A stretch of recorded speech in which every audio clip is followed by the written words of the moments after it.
ہاتھ کیسے بڑھا دیا؟ تو اس صحابی کو فوراً احساس ہو گیا کہ میں بہت بڑی خطا کر گیا، میرے بھائی اور میرے دوست کی امانت میں نے خیانت کر دیا، اس نے مجھ پر بھروسہ کیا تھا اور اس کی بیوی کا میں نے ہاتھ پکڑ لیا۔ بس اتنی سی بات تھی، وہ خاتون بھی رونے لگ گئی کہ میرے ساتھ کیا ہوا، یہ صحابی بھی رونے لگ گئے، احساس فوراً ہو گیا کہ میں نے غلط کیا ہے، سودا سلف لانے کے وقت مجھ سے غلطی ہو گئی، خطا ہو گئی۔ اب اس خطا کی وجہ سے وہ کرتے کیا؟ ان کو تو ڈر یہ تھا کہ میں اپنے دوست کو منہ دکھانے کے بھی قابل نہیں، اور نہ ہی میں یہ چیز کسی کے سامنے ذکر کر سکتا ہوں، کیا کروں؟ تو مدینہ چھوڑ کر کے چلے گئے پہاڑیوں میں، اور بغیر کھانا پانی سب کچھ بھی نہیں تھا، پہاڑیوں کے بیچوں بیچ رہنے لگے، اور صرف روتے تھے اور گر جاتے تھے، اور کمزوری آ گئی جسم میں، اٹھنے پھرنے کی بھی طاقت نہیں تھی۔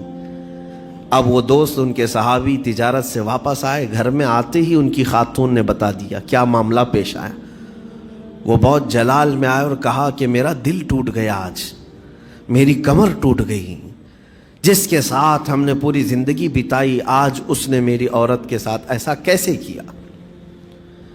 بہرحال انسان ہے، خطا ہوتی ہے، انسان ہے، بھولنا اور خطا کرنا اس کی عادت ہے۔ اب ان کو دل میں تو بہت تکلیف ہوئی، کروں کیا؟ لیکن وہ صحابی تھے، انہوں نے کہا یہ معاملہ سیدھے حضور پاک کی بارگاہ میں رکھتا ہوں، کہا کہ میں سزا دوں گا یا پھر جو ہے ان کے لیے جو قرار واقعی چیز ہوگی وہ دلا کر رہوں گا۔ بارگاہ مصطفیٰ صلی اللہ تعالیٰ علیہ وسلم میں تشریف لائے، عرض کیا کہ آقا ایسا ایسا ہو گیا، میرے معتمد ساتھی نے میرے گھر میں ایسا معاملہ کر دیا۔ نبی پاک صلی اللہ تعالیٰ علیہ وسلم غمگین ہو گئے کہ ان دونوں کے درمیان ایسا کیسے ہو گیا۔